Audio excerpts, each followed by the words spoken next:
Assalamualaikum warahmatullahi wabarakatuh. Selamat pagi anak-anakku semua. Kita bertemu kembali pada pembelajaran tema 6 subtema 2, pembelajaran 5 dan 6. Ya, kita simak pembelajaran hari ini. Pada pembelajaran hari ini kita akan belajar tentang apa ini?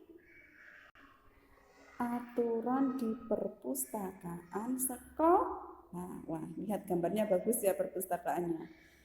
Aturan di perpustakaan sekolah itu ada apa saja? Ada yang tahu? Pertama, kita harus meminta izin saat meminjam buku. Oke, minta izin dulu sebelum meminjam buku. Kita di perpustakaan itu untuk apa sih?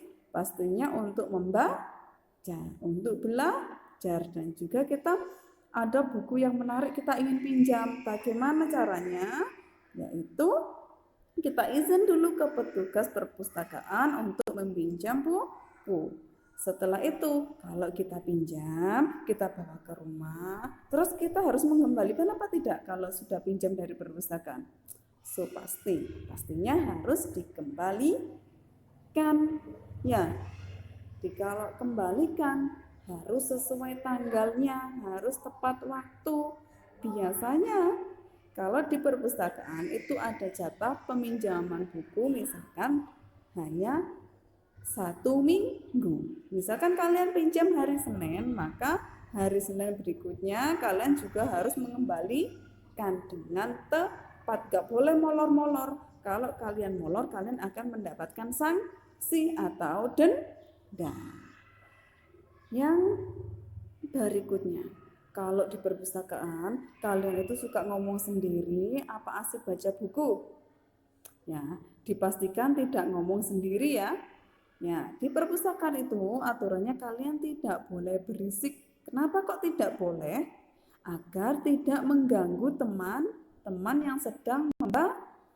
Kalau mereka terganggu, mereka tidak akan bisa konsentrasi.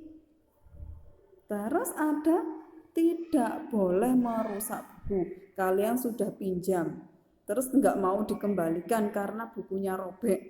Nah, kalian tidak boleh mencoret-coret buku, merobek buku, sehingga kalian tidak mau mengembalikannya. Kalau kalian merusak buku, kalian akan mendapatkan sanksi dari petugas perpusnya. Ya, oleh karena itu kita kalau peminjam harus dirawat dan dijaga dengan baik-baik. Karena itu bukan milik kita. Kita harus bertanggung jawab pada apa yang kita pinjam. Ya, bisa kan ya? Nah, kemarin kalian sudah terangkan tentang variasi gerak berlari. Kemarin ada berlari di tempat, berlari cepat, dan berlari perlahan. Sekarang ada yang namanya lari zigzag kiri dan kanan. Bagaimana itu, Ustazah?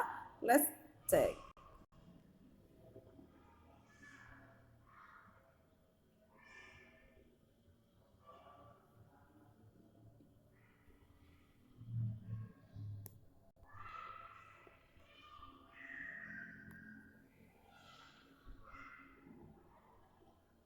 Nah, lari zigzag adalah suatu macam bentuk latihan yang dilakukan dengan gerakan berkelok-kelok melewati rambu-rambu yang telah disiapkan dengan tujuan melatih kemampuan berubah arah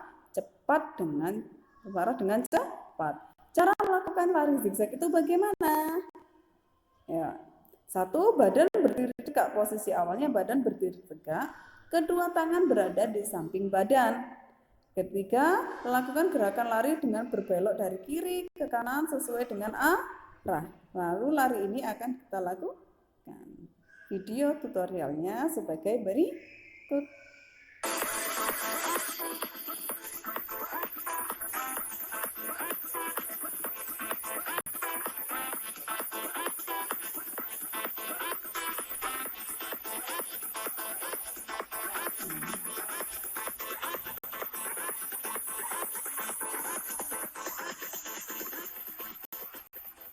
Nah, berikut itu tadi adalah contoh dari lari zigzag kiri dan Nah, nanti kita bisa coba ya.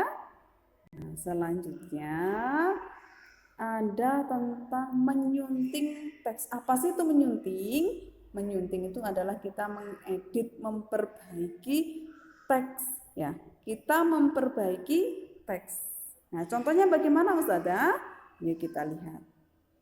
Oh, bukan dulu, ini cara-caranya. Menggunakan huruf kapital pada kalimat. Awal kalimat.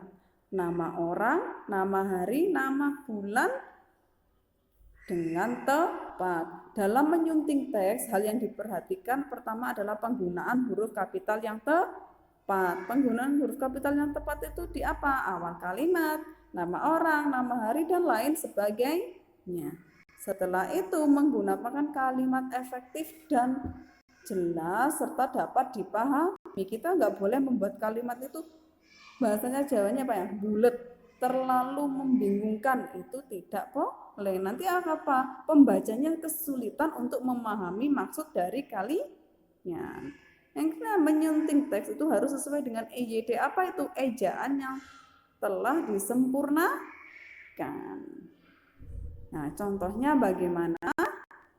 Contoh, kita baca merawat hewan peliharaan. Kita baca teksnya bersama-sama. Ratna memiliki hewan peliharaan. Ratna selalu rajin memberi makan kucing. Kucing Ratna selalu sehat dan lincah.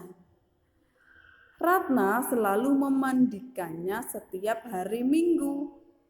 Ketika Ratna libur sekolah, kita lihat penggunaannya. Bagaimana kita editingnya? Lihat, R-nya di sini R kecil. Ratna pada awal kalimat harus menggunakan R besar. Berikutnya ada kucing Ratna. Di sebelumnya R-nya kecil. Kita harus ganti dengan R besar.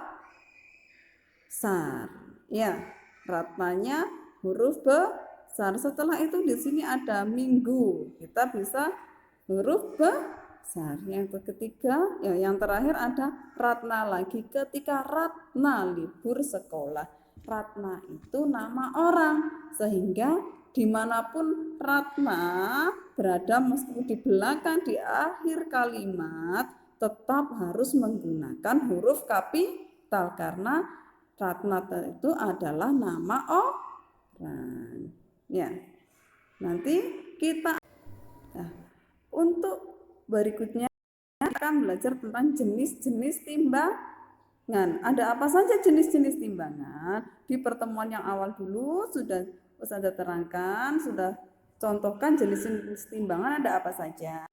Lihat, pertama ada neraca sama lengan. Ya, neraca sama lengan kita gunakan untuk menimbang perhiasan.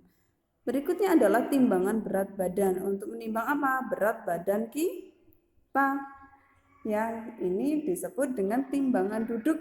Ya, ini sering kita jumpai di pasar. Para pedagang-pedagang di pasar gunakan untuk menimbang apa? Macam-macam. Ada gula, ada cabai, ada buah, ada sayur, dan lain sebagainya.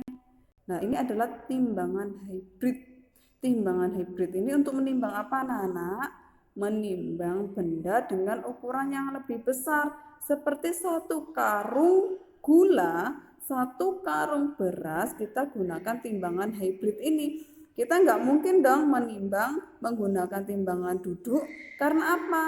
Beratnya terlalu berbeda. Nah, 1 kilo, 1 karung beras itu bisa sampai 50 kilo lebih.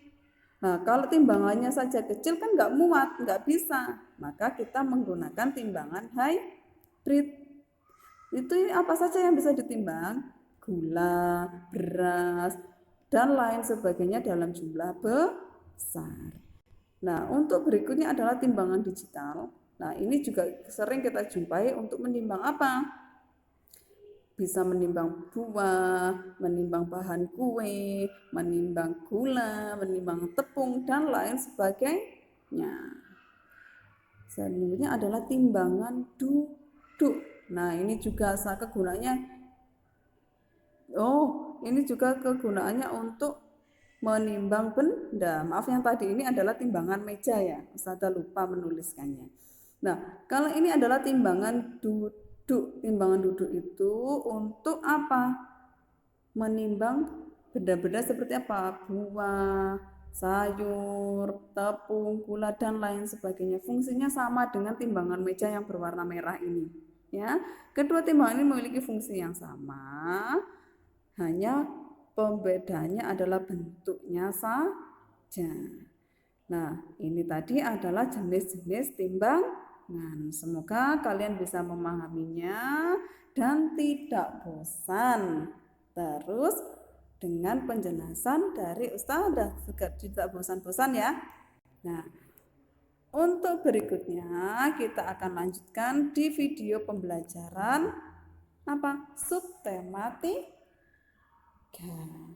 Semoga video hari ini bermanfaat dan Ustazah ucapkan wassalamualaikum warahmatullahi wabarakatuh. Thank you and see you.